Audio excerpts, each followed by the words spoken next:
marks the 56th anniversary of the greatest scoring game in NBA history. Wilt Chamberlain scored 100 points against the Knicks in a 169-147 win. Only one player in the 56 years since That's good D right there. 80, Jalen. Only one active player has ever scored 70. That was Devin Booker against the #1 seed. That was no joke, but 100 right now in time seems impossible. But if you had to pick an active player that could make the threat, that could do it, who is it? Damian Lillard. Whoa, 100 points? That's who I'm going for. Okay. You got to play for a squad that doesn't have multiple players that's going to shoot the ball constantly on a nightly basis. Only he and CJ are going to get up shots. How about that backcourt? Each of those guys have scored 50 points in under 30 minutes.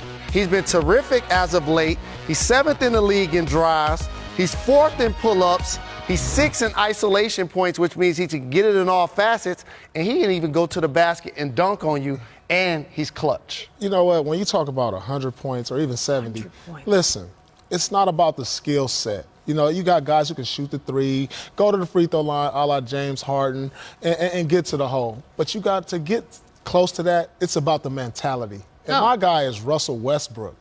You know, he's the only guy in the league with the mentality that, like, look, I want to get a bucket every single time down, whether I make the shot or not. I don't care if I miss 10 in a row. And you hear players around the league saying, I have my Russell Westbrook mentality now. It used to be Mamba mentality. I heard Anthony Davis say I have the Russell Westbrook mentality. And what does that mean to you? Like, what does it really mean? That just, I'm going to attack all day, night, and there's nothing you can do. Why? Okay, so he had 58 was his high. Let me ask you, why did no one say Clay? I mean, he had 60 and 3. But he only did it in, what, 19, 20 dribbles.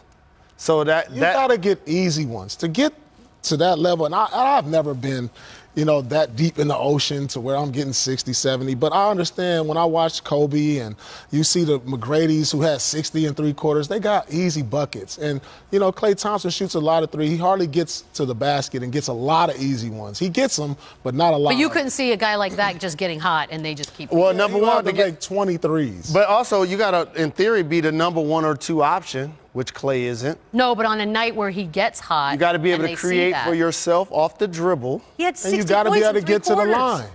You have to do everything. But I want to challenge you on something. And there are other players like in the league, like people say, what about KD? What about Curry? I think they cancel each other out. Dame has that mentality, to me. Okay. But also, he has a chip on his shoulder and something to prove. But here's the other thing he has. He's actually a prolific scorer. I would categorize him as that more so probably than Russ. What do you think about that? I don't know. It's just the way Russell attacks. He just attacks. And when we're talking about getting to that level of scoring, you have to get easy ones. And Russ is going to get more easy ones.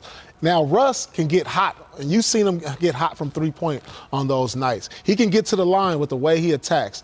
He is the one player I just feel like maybe James Harden. I think James Harden. He deserves an honorable mention. He gets an honorable mention in there because he gets to the line. He can get to the rim. He shoots the three.